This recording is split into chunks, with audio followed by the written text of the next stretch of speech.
Combinational logic analysis.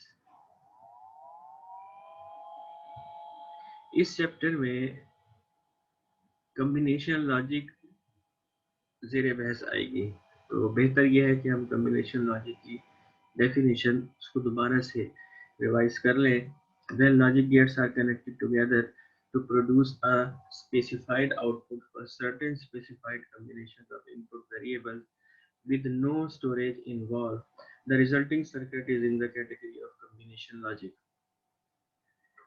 इससे पहले हम देख चुके हैं कि हम डिफरेंट लॉजिक गेट्स को पढ़ चुके हैं। उसके बाद फिर हमने जो ट्रुथ टेबल्स को देखा, फिर लॉजिक एक्सप्रेशंस को देखा जिन्हें हम बूलियन अलजेब्रा के तहत हमने सिंप्लीफाई किया। हमने देखा कि सम ऑफ प्रोडक्ट और प्रोडक्ट ऑफ सम, कोई भी लॉजिक एक्सप्रेशन हो उसको हम इसमें लिख सकते हैं। और फिर हमने ये देखा कि कॉम्बिनेशन लॉजिक में यानी गेट्स के अंदर अगर आप जो इनपुट वेरिएबल्स हैं उनका सीक्वेंस चेंज कर दें यानी उनकी तरतीब बदल दें, इससे भी उनकी आउटपुट पे कोई फर्क नहीं पड़ता। तो बेसिकली कॉम्बिनेशन लॉजिक और सिक्वेशन लॉजिक में क्या फर्क होता है, इससे पहले भी मैं बता चुका हूँ, मैं फिर बता देता हूँ आपको। ये कॉम्बिनेशन लॉजिक में स्टोरेज इन्वॉल्व नहीं होती। There is no memory element in a combination logic, while in sequential logic we have memory element. Mid के बाद हम सिक्वेंशियल लॉजिक को पढ़ेंगे तो आप देखेंगे कि उसको हम स्टार्ट ही जो बेसिक मेमोरी एलिमेंट है फ्लिप फ्लॉप उससे शुरू उसको करेंगे। तो कॉम्बिनेशन लॉजिक में क्या होता है, इसकी अहम तरीन बात यही है कि इसमें स्टोरेज इन्वॉल्व नहीं होती और लॉजिक गेट्स को हम कनेक्ट करते हैं आपस में ताकि एक स्पेसिफाइड आउटपुट को प्रोड्यूस किया जा सके specified combination of input variable से। इस चैप्टर में ज़्यादातर जो आपके कंसेप्ट जो आप पहले से सीख चुके हैं उन्हीं को हम दोबारा से देखेंगे और आपको उन्हीं की प्रैक्टिस करनी है। जो नए कंसेप्ट हैं इसमें वो बहुत कम है। तो बेसिक कॉम्बिनेशन लॉजिक सर्किट इससे पहले हम देख चुके हैं कि अगर सम ऑफ प्रोडक्ट एक्सप्रेशन हो तो आप उसको जब इम्प्लीमेंट करेंगे यूजिंग लॉजिक गेट्स तो आपको एक एंड गेट्स की जरूरत होगी जितनी आपकी प्रोडक्ट टर्म्स हैं उसके हिसाब से, और फिर आपको एक और गेट की जरूरत होगी। तो इसको हम कहते हैं एंड और लॉजिक। तो एंड और लॉजिक इज रिक्वायर्ड और used to implement a sum of product expression. मिसाल यहाँ देखिए कि ए बी और सी डी ये एक सम ऑफ प्रोडक्ट है, इसमें दो प्रोडक्ट टर्म है और उनको आपने सम किया है। इसको अगर हमने लॉजिक गेट्स यूज करते हुए इम्प्लीमेंट करना है तो इसमें जितनी प्रोडक्ट टर्म्स हैं उतने एंड गेट्स आपको चाहिए। ए बी और सी डी इसमें दो प्रोडक्ट टर्म्स हैं तो यहाँ दो एंड गेट आपने यूज किए और फिर इन दोनों की आउटपुट को आपने और किया यानी एक और गेट की इनपुट के साथ कनेक्ट किया। अब इस एंड और लॉजिक की जो ट्रुथ टेबल है वो यहाँ पर बनाई गई है। तो ये बहुत इजी है। ट्रुथ टेबल हम कैसे डेवलप करते हैं मैं इससे पहले भी बता चुका हूँ कि जितने वेरिएबल हैं उनके ऑल पॉसिबल इनपुट कॉम्बिनेशन हम लिखते हैं। यहाँ मसलन 4 वेरिएबल है तो आपने इनके जो पॉसिबल इनपुट कॉम्बिनेशन है वो लिखा, तो वो कितने होते हैं, तो 16 होते हैं यहाँ। उसके बाद आपने देखना है कि ए बी और सी डी उनकी क्या वैल्यूज है, वो आपने यहाँ दो कॉलम बना लिए और फिर ए बी और सी डी जहाँ जहाँ ए बी और सी डी 1 होगा वहाँ आपकी आउटपुट 1 होगी। मतलब यहाँ देखिए ए बी 0 है सी डी 1 है तो ए बी और सी डी 1 हो जाएगा। इसी तरह से यहाँ भी 1 होगा, यहाँ भी 1 होगा, यहाँ भी 1 होगा और फिर यहाँ जब both A B and C D are 1 तो आपकी आउटपुट 1 होगी। तो ये वही रिवीजन है जो कंसेप्ट हम पहले सीख चुके हैं। इसके बाद ये एग्जांपल है, जैसे एग्जांपल हम चैप्टर 3 में देख चुके हैं तो वैसे ही एक एग्जांपल है। तो पहले इसकी स्टेटमेंट देख लें उसके बाद हम इसको समझ लेते हैं। In a certain chemical processing plant a liquid chemical is used in a manufacturing process. The chemical is stored in 3 different tanks. ये इसी तरह है कि देखिए यहाँ ए बी सी 3 टैंक्स है और इसमें मैन्युफैक्चरिंग प्रोसेस के लिए केमिकल्स जो हैं वो आपने स्टोर किए हुए हैं और एक लेवल सेंसर जो है वो हर टैंक के साथ आपने लगाया है और उसका क्या काम है बेसिकली कि वो हाई वोल्टेज प्रोड्यूस करता है जब केमिकल के जो लेवल है टैंक में वो एक स्पेसिफाइड पॉइंट से ड्रॉप हो जाता है। अब ये क्वेश्चन में कहा गया कि design a circuit that monitors the chemical level in each tank and indicates when the level in any two of the tanks drops below the specified point। तो अब इसमें वो कहता है कि कोई से दो अगर टैंक्स में एक ही वक्त में वो लेवल केमिकल का ड्रॉप हो जाए स्पेसिफाइड पॉइंट से, तो फिर हमें अलार्म को एक्टिवेट करना चाहिए, यानी वो एक अलार्मिंग सिचुएशन होगी। अब देखिए कि अगर तीन टैंक्स हैं ए बी सी, तो इनके अगर हम दो दो के इनके कॉम्बिनेशन बनाएं तो वो तीन बनते हैं, यानी ए बी बी सी और ए सी। इस तरह से तीन एंड गेट हम यूज करेंगे और उनकी जो दो दो इनपुट्स होंगी वो उसी तरह टैंक्स के साथ कनेक्ट होंगी। अब होगा क्या कि जब इन एंड गेट्स की किसी भी एंड गेट की इन तीनों में से दोनों इनपुट्स हाई होंगी तो आपकी आउटपुट हाई हो जाएगी, क्योंकि और गेट हम यूज कर रहे हैं। और इस तरह से हमारा ये जो लो लेवल इंडिकेटर सिस्टम है वो एक्टिव हो जाएगा। इसके बाद देखिए एंड और इन्वर्ट लॉजिक। एंड और इन्वर्ट लॉजिक हम यूज करते हैं प्रोडक्ट ऑफ सम एक्सप्रेशंस को इंप्लीमेंट करने के लिए, यानी एंड और लॉजिक हमने देखा कि सम ऑफ प्रोडक्ट एक्सप्रेशंस को यूज करते हैं इंप्लीमेंट करने के लिए, तो प्रोडक्ट ऑफ सम लॉजिक के लिए हम एंड और इन्वर्ट लॉजिक यूज करते हैं।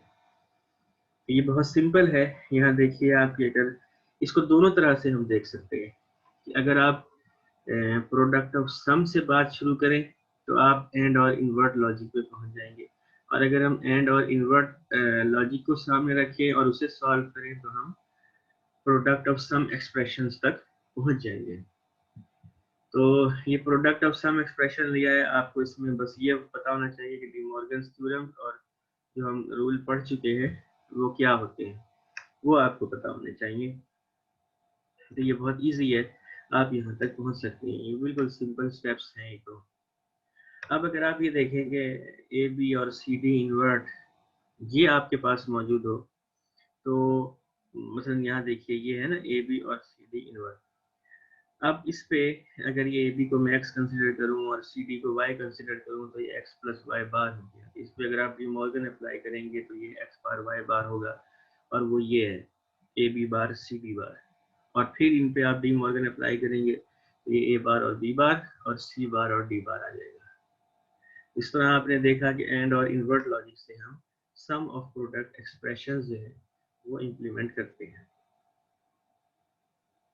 इसी चीज को लॉजिक गेट्स की शक्ल में आप ड्रॉ कर सकते हैं। ये देखिए ये एंड और लॉजिक है ए बी और सी डी, उसके आगे आपने इन्वर्टर लगा दिया, तो यहाँ ये देखा जा सकता है कि प्रोडक्ट ऑफ सम एक्सप्रेशन हमें हासिल होता है। ये एग्जांपल 5.2 है, ये बिल्कुल 5.1 की तरह है, तो आप इसको समझें, आसानी से आपको समझ आ जाएगी। इसके बाद एक्सक्लूसिव और लॉजिक। अगर ये एक्सक्लूसिव और गेट हम पढ़ चुके हैं, लेकिन ये बहुत ज़्यादा यूज होता है जो डिजिटल सर्किट्स हैं उनमें, तो इसलिए फिर हम इसको अलहदा से भी यहाँ पे स्टडी कर रहे हैं कि एक्सक्लूसिव और लॉजिक को और उसके एक्सप्रेशन को हम अगर सिंपल गेट्स यूज करके इम्प्लीमेंट करें तो वो कैसे कर सकते हैं। एक्सक्लूसिव और की आपको टेबल मालूम है कि अगर इनपुट्स सेम है तो इसकी आउटपुट 0 होती है, और अगर डिफरेंट इनपुट्स हैं तो इसकी आउटपुट 1 होती है। तो इसको अगर आप देखें तो इसका एक्सप्रेशन जो बनता है वो ए बी बार और ए बार बी बनता है, ये इसका लॉजिकल एक्सप्रेशन है। इसको आप इम्प्लीमेंट कर दें यूजिंग गेट्स, तो ये इसको यहाँ इम्प्लीमेंट करके दिखाया गया है। उसके बाद है एक्सक्लूसिव नॉर लॉजिक। ये आप देखेंगे कि ये जो एक्सक्लूसिव और है ये एडर्स में भी बहुत ज़्यादा यूज होता है, सब्ट्रैक्टर्स में भी यूज होता है। एक्सक्लूसिव नॉर ये बिल्कुल उसी तरह है कि जो आपका एक्सप्रेशन है ये वाला एक्सक्लूसिव और के लिए आपने उसका इन्वर्ट किया, उसको इन्वर्ट किया, और फिर आपके पास जो चीज़ आई है उस पर आपने डी मॉर्गन लगाया है और फिर उसको इवेलुएट किया है, तो आप यहाँ तक पहुँच जाते हैं। तो ये आपको बस याद रखने की ज़रूरत है कि एक्सक्लूसिव और का जो एक्सप्रेशन है वो क्या होता है और एक्सक्लूसिव नॉर का एक्सप्रेशन क्या होता है, क्योंकि आमतौर पर बहुत ज़्यादा यूज़ होते हैं। तो इसको आप याद रखें और इसकी प्रैक्टिस करें। जो एग्जांपल्स पहले गुजरी हैं तो इससे आपके कंसेप्ट हैं वो ज़्यादा डेवलप होंगे। बहुत आसान चीज़ें हैं। ये देखिए, इसको फिर इम्प्लीमेंट किया है एक्सक्लूसिव नॉर को, और ये दो तरह से इम्प्लीमेंट किया है। ये देख सकते हैं आप इसको यहाँ। उसके बाद ये एग्जांपल है 5.3। इसको आप स्किप करें क्योंकि इसके अंदर एक कंसेप्ट है पैरिटी कोड का, वो अभी हमने नहीं पढ़ा, लिहाजा आप इसको सेफली स्किप कर सकते हैं। 5.3 भी कर दें, 5.4 भी स्किप कर दें, और अब आप आ जाए इंप्लीमेंटिंग कॉम्बिनेशन लॉजिक। तो ये बिल्कुल वही कंसेप्ट जो अभी हमने देखे हैं, फिर दोबारा से इनको आपकी प्रैक्टिस के लिए यहाँ रिपीट किया गया है। मसलन ये एक एक्सप्रेशन है ए बी और सी डी, तो मैं आपसे पूछ सकता हूँ कि इसमें आप कौन सी लॉजिक यूज करेंगे। तो जाहिर है कि ये सम ऑफ प्रोडक्ट एक्सप्रेशन है, तो आप एंड और लॉजिक यूज करेंगे, और इसमें दो एंड गेट यूज होंगे। एक 2 इनपुट एंड गेट है और दूसरा 3 इनपुट एंड गेट है, और एक और गेट। ये वही चीज यहाँ पर बताई गई।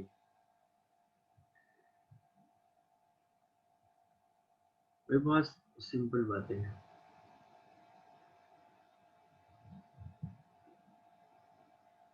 ये देखिए, कोई भी एक्सप्रेशन हो, जैसे हमने चैप्टर 4 में देखा था, तो उसको हम एसओपी में कन्वर्ट कर सकते हैं। तो यहाँ आप इसको ए बी को इसके साथ मल्टीप्लाई करें और उसके बाद इसे खोलें, तो ये वही सम ऑफ प्रोडक्ट एक्सप्रेशन आ गया। इसके बाद है कि from a truth table to a logic circuit. अगर कोई ट्रुथ टेबल आपको गिवन हो और आपको कहा जाए कि उससे जो लॉजिक एक्सप्रेशन बनता है उसको आप लॉजिक सर्किट में इंप्लीमेंट करें, तो हम पहले अगर चीज सीख चुके हैं, लेकिन मैं फिर रिपीट कर देता हूँ। ये बहुत आसान बात है कि आपने टेबल में देखना है आउटपुट में जहाँ 1 आ रहा है। जहाँ 1 आ रहा है इसका मतलब है कि वो एक प्रोडक्ट टर्म को शो कर रहा है, वो इनपुट कॉम्बिनेशन। तो वहाँ आपने उसको प्रोडक्ट टर्म की शक्ल में लिख देना है। मसलन ये देखिए 011, तो ये आपको पता ही है कि प्रोडक्ट टर्म में जो 0 है वो वेरिएबल के कम्प्लीमेंट को शो करता है, और 1 उस वेरिएबल की ट्रू वैल्यू को शो करता है। इस तरह से ये ए बार बी सी हो गया। इसी तरह से ये सेकंड वन है, उसको आप देखिए ए बी बार सी बार हो गया, और फिर आपने इसको सम ऑफ प्रोडक्ट की शक्ल में यहाँ लिख दिया। जब आपने ये लिख दिया, तो अब आप इसको इम्प्लीमेंट कर लें यूजिंग लॉजिक सर्किट्स। से बहुत आसान है। कोई भी आपको टेबल की बना, मसलन देखिए इस एग्जांपल में 5.5 में, तो यहाँ 3 बार 1 है, 3 कॉम्बिनेशन ऐसे हैं जहाँ आउटपुट 1 हुई है। आपके पास 3 प्रोडक्ट टर्म्स आ जाएंगी, उसे आप सम प्रोडक्ट की शक्ल में लिखिए और यूजिंग लॉजिक गेट्स इंप्लीमेंट कीजिए। 5.6 भी बड़ी इंटरेस्टिंग एग्जांपल है। इसी तरह 5.7 है, 5.8 है। इसके बाद अगर आपको याद हो, चैप्टर 3 में जब हमने लॉजिक गेट्स पढ़े थे, तो वहाँ नैंड और नॉर के मुतालिक हमने ये बात की थी कि यूनिवर्सल गेट्स होते हैं, और एक गेट यूनिवर्सल होने का मतलब ये होता है, जैसे कि इसके नाम से जाहिर है, उस गेट से हम जो अदर बेसिक लॉजिक फंक्शन है या लॉजिक गेट्स हैं उनको इम्प्लीमेंट कर सकते हैं। अभी हम यहाँ देखेंगे कि नैंड और नॉर गेट्स को हम किस तरह यूज कर सकते हैं इन्वर्टर एंड और की इम्प्लीमेंटेशन के लिए। बहुत सिंपल है। The NAND gate as a universal logic element. अब देखिए, हम नैंड को यूज करना चाहते हैं एज ए इन्वर्टर, तो बहुत सिंपल बात है कि 2 इनपुट जो नैंड गेट है उसके दोनों इनपुट्स को आप एक दूसरे के साथ मर्ज कर दें और वो एक सिंगल इनपुट बन जाएगी। तो वहाँ आप जो भी वेरिएबल अप्लाई करेंगे आउटपुट पे उसका बार आपको हासिल होगा। इस तरह से गोया कि इन्वर्टर ऑपरेशन ये परफॉर्म कर रहा है। उसके बाद अगर आपने नैंड से एंड बनाना हो या एंड ऑपरेशन के लिए इसको यूज़ करना हो, फिर क्या करेंगे कि नैंड की जो आउटपुट है उसको इन्वर्टर के साथ आगे कनेक्ट कर देंगे। इस तरह से ए बी बार हुआ नैंड की आउटपुट और फिर इसका इन्वर्ट हो गया ए बी डबल बार यानी ए बी हो गया। इसके बाद नैंड गेट को यूज़ कर रहे हैं हम एज ए और गेट। ये भी इसी तरह है कि दो हमने नैंड गेट लिए हैं और उन दोनों की इनपुट्स को सिंगल इनपुट बना दिया है। ए बी, यहाँ ए बार आ गया, बी बार आ गया, उसके बाद एक थर्ड नैंड गेट उसकी इनपुट के साथ कनेक्ट कर दिया। अब ये जो आउटपुट आती है इसको आप डी मॉडल के जरिए सॉल्व करें तो ए और बी एक्सप्रेशन हासिल होता है। इस तरह से ये तीन नैंड गेट्स हैं, उससे आपने एक और गेट बना लिया। और फिर अगर आपने नॉर बनाना है तो जाहिर है बहुत सिंपल हो गया कि ये जो और गेट है इसी के आगे आप इन्वर्टर लगा देंगे।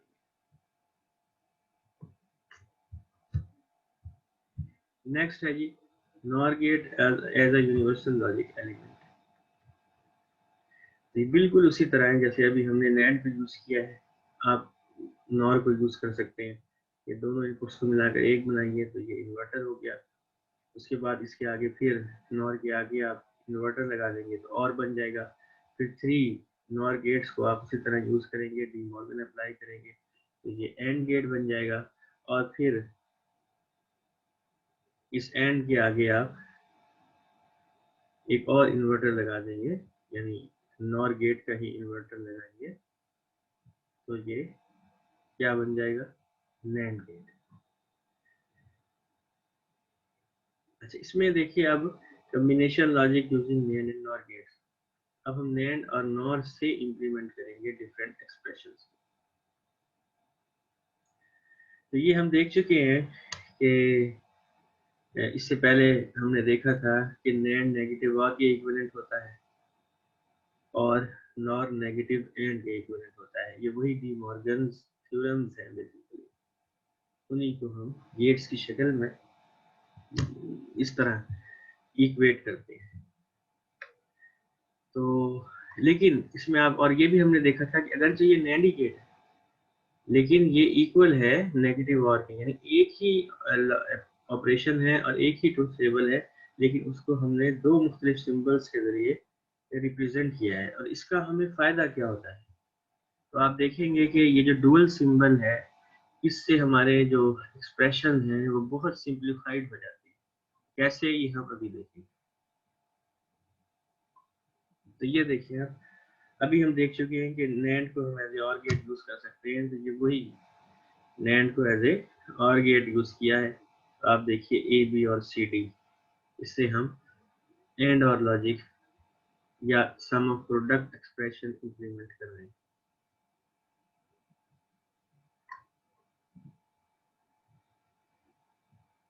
लेकिन यहाँ आप जैसे कि देख सकते हैं जो असल एक्सप्रेशन बनता है वो तो ये बनता है, यानी आप यहाँ देखिए ए बी बार हो गया, सी बी बार हो गया, फिर जब इसका आगे नैंड इसके ऊपर ऑपरेशन होगा तो A B bar C B bar का बार होगा, ये होगा।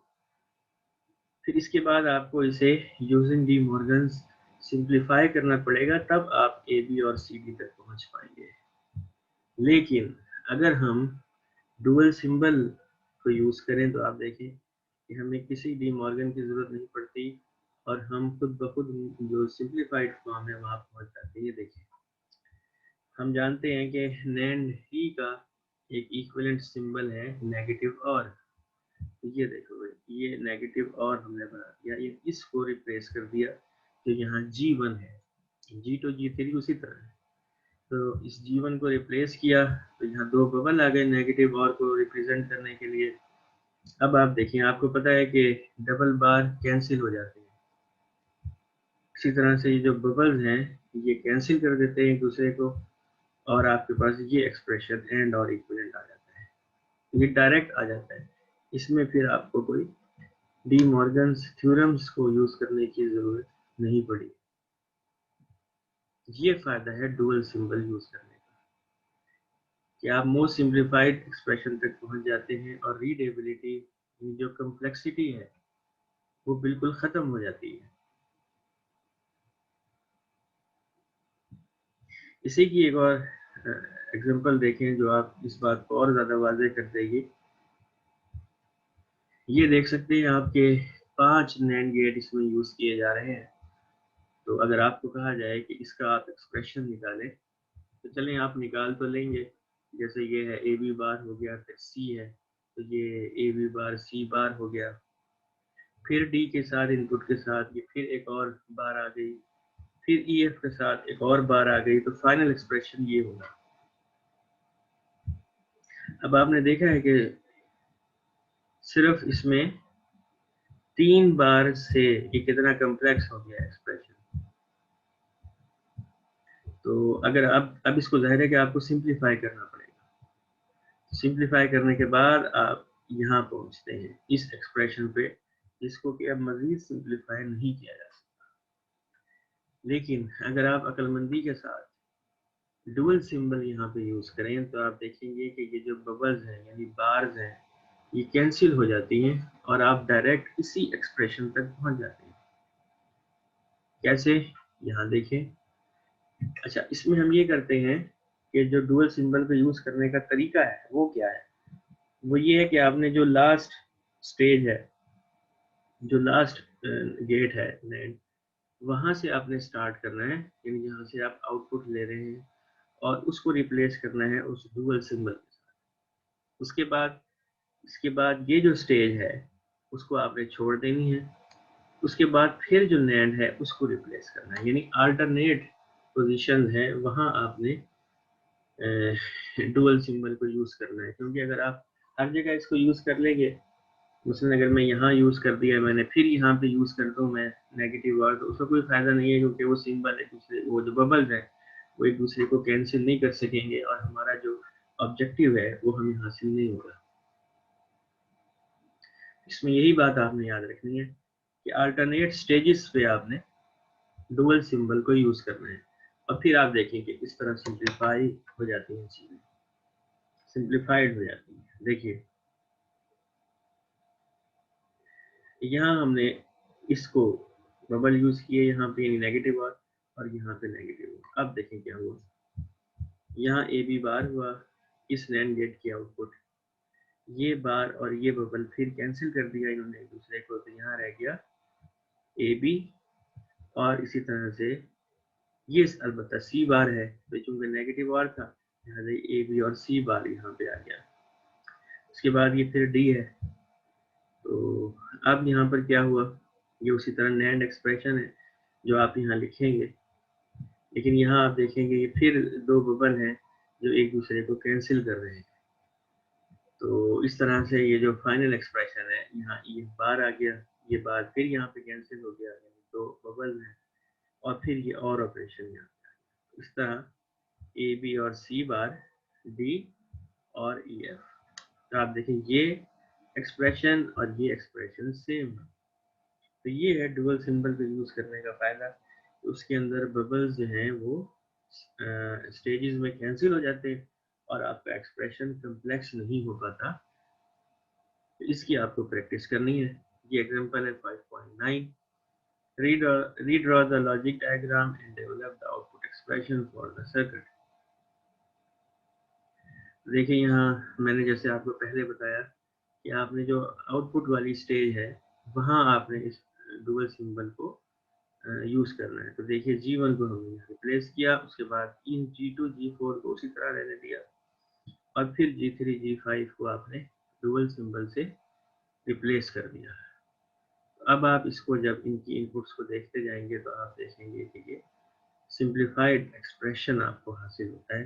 बस आपने ये देखना है कि जहाँ भी बबल है वो बार्स एक दूसरे को कैंसिल कर देंगे। इसी तरह से ये एग्जांपल है कि implement each expression with NAND logic using appropriate dual symbols। अब देखिए ये क्या है, ए बी सी और डी ई, ये एक सम ऑफ प्रोडक्ट एक्सप्रेशन है। तो इसमें हम क्या करते हैं, वही बात है कि जो लास्ट स्टेज है उसको आपने डुअल सिंबल से, वैसे तो देखिए ना आप कि ये एक सम ऑफ प्रोडक्ट या और ऑपरेशन है, एंड और ऑपरेशन है। तो आप इसमें क्या करेंगे, 3 नैंड गेट यूज करेंगे। तो अब लेकिन हम अभी सीख चुके हैं कि हम डुअल सिंबल यानी इसका नेगेटिव और सिंबल जो लास्ट स्टेज है उसको हम यूज़ करें तो ये सिंप्लीफाई हो जाता है। तो देखिए ये जो थर्ड NAND गेट था इसको हमने नेगेटिव और से रिप्लेस किया इसकी सिंबल से। अब देखिए क्या हुआ, ABC बार है यहाँ पे, ये DE बार है, ये कैंसिल हो गए और हमारा आंसर आ गया ABC और DE। तो ये बड़ा एक शॉर्ट हैंड सा तरीका है। उसके बाद देखिए ये है, तो इसमें भी आप देखें कि उसने कहा है कि यूजिंग NAND लॉजिक, यानी हमने यूज NAND गेट ही करना है। हाँ फिर आप आपकी स्मार्टनेस ये होगी इसमें कि आप डुअल सिंबल से उस एक्सप्रेशन को सिंप्लीफाई करेंगे। तो देखिए ये भी एक NAND गेट है 3 इनपुट, और ये भी एक NAND गेट है, ऐसे ही है ना, लेकिन हमने यहाँ इसको यूज किया है इसका नेगेटिव और सिंबल। अब देखिए ABC यहाँ इसके आउटपुट है ABC बार, और फिर ये D बार और E बार। तो ये आपका ABC और D बार और E बार, ये आपका आंसर आ गया। तो किस तरह से आपने एक एक्सप्रेशन आपको दिया हुआ है, तो आपने सिर्फ NAND लॉजिक यूज करते हुए आपने उस एक्सप्रेशन को इम्प्लीमेंट किया। तो ये बेसिकली आपकी प्रैक्टिस है। उसके बाद नॉर लॉजिक है, तो बिल्कुल इसी तरह जैसे हमने NAND के मुतालिक देखा, नॉर में भी आप देख सकते हैं कि डी मॉर्गन्स थ्योरम ये कहता है कि NOR is equal to negative AND. तो ये देखें, ये नॉर लॉजिक थी और इससे हमने ये प्रोडक्ट ऑफ सम एक्सप्रेशन वो इसकी आउटपुट आती है। तो अब यहाँ देखिए आप कि इसके लिए आपको इसे सॉल्व करना पड़ेगा। उसी तरह से यहाँ A प्लस B बार आएगा, यहाँ पे C और D बार आएगा, फिर इन दोनों को आप यहाँ एक और नॉर गेट के साथ ये यूज कर रहे हैं, तो ये एक्सप्रेशन बनता है ये। लेकिन अब ये एक्सप्रेशन है तो आपको फिर डी मॉर्गन्स लगा के इसको सिंप्लीफाई करना पड़ता है, तो आप A और B C और D हासिल करते हैं, यानी प्रोडक्ट ऑफ सम एक्सप्रेशन। लेकिन अगर आप इसी नॉर का जो अप्रोप्रिएट डुअल सिंबल है वो यूज कर लें, फिर आपको किसी डी मॉर्गन की जरूरत नहीं पड़ती। ये देखिए यहाँ हमने इस G1 को इसके डुअल सिंबल के साथ रिप्लेस किया, तो अब ये बबल्स कैंसिल हो गए और ये डायरेक्ट आपकी आउटपुट आ गई A और B C और D। जो यहाँ आ रहा है तो ये एक और गेट बन गया सिंपल, ये दो और गेट बन गए और एक एंड गेट बन गया। और फिर ये दोबारा वही nor logic diagram using dual symbols. यहाँ वही है इसका कंसेप्ट कि अब देखिए यहाँ पे वही 5 नॉर गेट दिए गए हैं, इनमें एक एक इनपुट आप इजाफा करते चले जाते हैं और एक एक हर स्टेज के बाद फिर एक बार का इजाफा हो जाता है। तो जो फाइनल एक्सप्रेशन बनता है वो देखिए कितना कॉम्प्लिकेटेड है, इसको फिर आपको सॉल्व करना पड़ेगा और ये एक्सप्रेशन फिर आपको हासिल होगा। लेकिन अगर आप उसी तरह डुअल सिंबल को यूज करें, ये नॉर है इसका आपने dual symbol negative and use किया, इस स्टेज को आपने स्किप किया और फिर इस नॉर को नेगेटिव एंड से यहाँ पे रिप्लेस किया, तो अब आप देखें कि ये बबल्स कैंसिल होते जाते हैं और आपका एक्सप्रेशन साथ ही साथ सिंप्लीफाई होता रहता है, और ये फिर फाइनल एक्सप्रेशन जो आता है ये वही है जो हमने यहाँ निकाला था। तो ये बड़ा इंटरेस्टिंग है, इसी तरह से एग्जाम्पल है, फिर आपकी प्रैक्टिस के लिए है। इसके बाद है pulse wave form operation. Pulse wave form का मतलब ये है कि वैसे तो हम इनपुट्स देते हैं ना, यानी ए बी, इसमें या 0 होगा या 1 होगा, या हाई लेवल होगा या लो लेवल होगा, लेकिन ये है कि हम फिर इसको एक पल्स की शक्ल में ये लेवल्स दे देते हैं, इसको हम कहते हैं पल्स वेव फॉर्म ऑपरेशन। तो इसमें बिल्कुल घबराना नहीं होता, बल्कि आपने हर लेवल को सामने रख के और उसके बाद टेबल को सामने रखना होता है और उसकी आउटपुट लेनी होती है। ये हम यहाँ देखते हैं, ये देखिए determine the final output waveform for the circuit in figure this with input waveform A B and C as shown. ये 3 इनपुट्स हैं ABC और अब इनको वेव फॉर्म की शक्ल में दिया हुआ है। अब आपको ये कहा गया है कि फाइनल जो यानी पहले y आप देखेंगे यहाँ क्या आएगा और फिर उस y और a इनपुट उनको सामने रखकर फिर आपने नैंड की टेबल को सामने रखना है और x को जनरेट करना है। मसलन आप ये देखें कि BC इनपुट को अगर आप नज़र में रखें तो ये एक और गेट है। तो अब आपने कुछ भी नहीं करना, B और C की वैल्यूज देखनी है, यहाँ देखें जैसे, और आपने y की जो वैल्यू है उसको जनरेट करना है। अब देखिए यहाँ पर, और उसमें हम वो ये करते हैं कि जहाँ भी ये जो ट्रांजिशन लाइंस होती हैं वहाँ हम लेवल्स को आमतौर पर कंपेयर करते हैं। अब देखिए ये जो ट्रांजिशन लाइन है, इस यहाँ पे B की वैल्यू 0 है, C की वैल्यू 1 है। आपको पता है कि और गेट की एक इनपुट भी अगर 1 हो, आउटपुट 1 हो जाती है, तो ये y यहाँ पर 1 हो गया। इसके बाद यहाँ देखें, ये जो ट्रांजिशन लाइन है, यहाँ B हाई है और C लो है, y की वैल्यू फिर हाई हो गई। अब यहाँ देखें तो C की वैल्यू हाई है, तो आउटपुट हाई हो गई। फिर यहाँ देखें आप, तो यहाँ तो दोनों 1 है, तो ज़ाहिर है आउटपुट हाई होगी। उसके बाद C की वैल्यू 0 हो गई, लेकिन B की वैल्यू अभी 1 है, इसलिए ये 1 ही रहेगी, एंड सो ऑन। अब देखें, ये एक नैंड गेट की 2 इनपुट्स अब आ रही हैं। एक इनपुट तो है A और दूसरी इनपुट है ये वाली y की वैल्यू जो अभी हमने हासिल की है। अब हम इस A को सामने रखेंगे और इस y को सामने रखेंगे और फिर नैंड गेट की ट्रुथ टेबल के मुताबिक आउटपुट जनरेट कर लेंगे। मसलन यहाँ देखिए अब आप कि ये जो ट्रांजिशन लाइंस हैं, इनमें A की वैल्यू हाई है और y की वैल्यू भी हाई है। तो आपको पता है 2 इनपुट्स 1 है, अगर नैंड की तो आउटपुट लो होगी, तो ये लो होगी।